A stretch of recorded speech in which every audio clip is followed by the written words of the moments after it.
Hello guys, hello Fire Sign, hello Leo, Aries, Sagittarius. Welcome dito sa aking channel, Kapalaran 888. Welcome.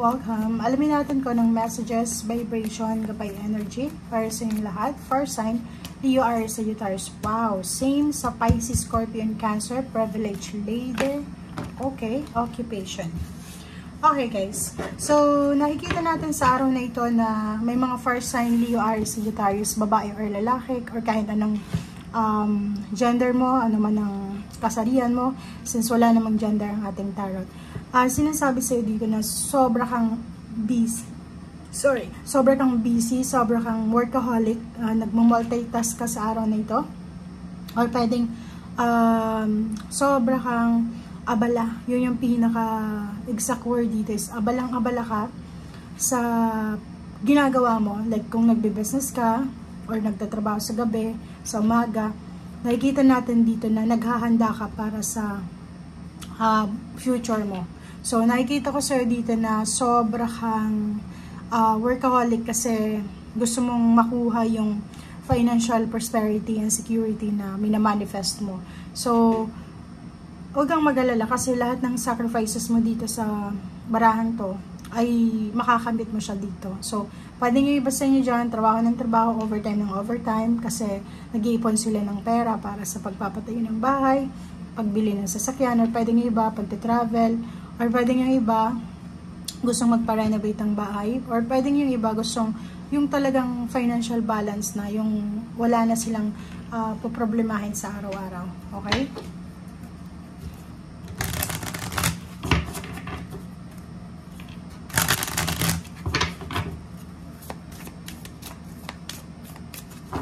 Okay. Fire sign Leo, diba? So, it's a confirmation, guys.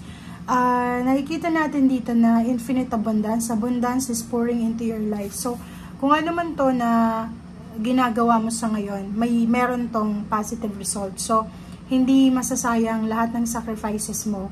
Hindi masasayang lahat ng pinagpapaguran mo, lahat ng luha, lahat ng pawis na wala sa katawan mo dahil sa ginagawa mo ito. Kasi may unlimited abundance, may harvest season ka na matatanggap. Abundance, yung prosperity, yung good fortune, good luck, ay posibleng uulan sa buhay mo. So, nakikita mo to. Incoming na siya, or pwedeng nandyan na siya, malapit na sa'yo. So, konting hintay na lang kasi on the way na siya. So, abundance is pouring in any types or any areas sa buhay mo. So, comment down below if you are resonated. Kung halimbawa na pagod ka na sa ngayon, na parang iniisip mo na gusto mo nang magpahinga, gusto mo nang sumuko, ganito. Huwag kang magpapahinga, or huwag kang sumuko pero pwede kang magpahinga. Huwag kang titigil sa kung ano itong purpose mo. Okay? So, nakikita ko sa'yo dito na sa araw na ito, naghihintay ka siguro ng pera, isa financial lump sum of money siya na pwedeng hinintay mo, pwedeng bayad sa'yo for the few months na trinabaho mo, or pwedeng years, pero hindi pa siya dumarating sa akin. Pwedeng may binibenta kang ari-arian, bahay, lupa, or anything na ngayon is naghihintay ka. Okay? So, luckily, nakikita mo tong Knight of Pentacles. Ano daw yung hinihintay mo? On the way na siya. So, kailangan lang natin maghintay kasi darating yan sa tamang panahon, sa tamang oras, tamang pagkakataon. So, ang gawin mo sa ngayon, patiently waiting ka, maghintay ka, yung ginagawa mo, usual na ginagawa mo sa araw-araw na buhay mo, usual yun, ganun din yung gawin mo sa ngayon. Habang naghihintay ka, planuhin mo yung mga next move, next step, next plan or anything na pwedeng makatulong sa'yo. So, basta ilagay mo sa isip mo na naandyan na, incoming na siya, yung unlimited abundance and prosperity. Okay? So, yung iba sa inyo sa araw na ito is pwedeng naghahanap ng trabaho, nagre-research sa online kung saang bansa sila pwedeng mag-apply, kung plano nilang mga ibang bansa. And yung iba sa inyo dyan is pwedeng ikakasal. Pwedeng nagtatanong kayo kung ano yung mga documents na kailangan para sa kasal sa pare or sa west or sa kung saan pa man nakasal na gusto nyo. The Tower card, and so nakikita ko sa'yo dito na Ayun, kung pagod na pagod ka na sa pag-overtime, sa pagtatrabaho ng weekend, magpahinga ka. Kasi itong The Tower is sinasabi ng barahan na pwede kang magkasakit or pwedeng magkaroon ka ng sipon o lagnat kung patuloy kang magtatrabaho na unlimited na hindi ka na nagpapahinga. So, much needed rest and much needed na sorry, di ba? Inubong na ako.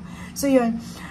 Sinasabi sa'yo dito na kailangan mong ibaba muna tong mga pinapasan mong problems or yung mga obligations and duties, responsibilities mo. May oras dyan para ituloy, but for the moment, sinasabi sa'yo ng barahan na kung kailangan mong pahinga, magpahinga ka. Okay, diba? So, tingnan mo. So, sinasabi dyan sa'yo ng 5 of Swords na yun, if mabigat na yung dinadala mo, ibaba mo muna yung iba. If parang feeling mo sobrang bigat na yung obligations mo, mag-alis ka ng isa, okay? Nakikita ko sa'yo dito yung travel, relocation, travel, pwedeng yung iba sa inyo dyan, nagta-travel or pwedeng may pupuntahan sa araw na ito. Be careful kasi merong 5 of Wands na pwedeng makatagpo ka ng kaaway, ng kadiskusyon, ng posibleng parang ano to parang ang relationship na to sa employer and employee, parang ganun. So, pwedeng may isa ditong fire sign Leo or Sagittarius na sobrang pagod na pagod siya sa araw-araw. It's either night and day yung duty niya, and then gusto niyang magbakasyon, mag-travel back home. Kaso lang, yung boss niya or pwedeng hindi siya nabigyan ng leave, or pwedeng yung boss niya ayaw siyang paalisin. So, pwedeng magurumintado siya, magagalit siya kasi pagod na siya Kailangan niya ng rest, kailangan niya ng pagpapahingan, kailangan niya ng me time, parang gano'n. Zero the Fool and Ace of Swords. So, nakikita ko sir dito, ang dami-daming, sa ilalim niya talaga rest. So, kailangan mo ng pahinga dito. Okay, pahinga. Kung halimbawa napapagod ka, siguro magnap ka sa tanghali. Etong Zero the Fool and Ace of Swords, maraming good news na posibleng darating sa'yo, na posibleng mahirap pagdesisyonan. Like maraming offers ng like relationship, offer ng trabaho, offer ng collaboration, or offer ng lilipatang bahay, or pwedeng maraming offers. Kaso lang, mahihirapan ka dyang magdesisyon kasi unang-una, siguro hindi mo kabisado kung ano itong ino-offer sa'yo, hindi mo rin kabisado yung trabaho na ino-offer sa'yo, or pwedeng hindi masyadong elaborated yung information. Like may ino-offer sa'yo na trabaho, alam mo, Leo, Aries and Sagittarius, may trabaho akong i-offer sa'yo, pero hindi naman sinasabi sa'yo kung anong klaseng trabaho yun or kung ilang oras ka magtatrabaho. So, ang nakikita ko sa'yo dito, medyo nag-hesitate kang itanggapin ito kasi hindi mo alam kung anong klaseng trabaho or kung ilang oras, magkano yung sweldo or ano pa man. Okay? Thank you guys. Bye!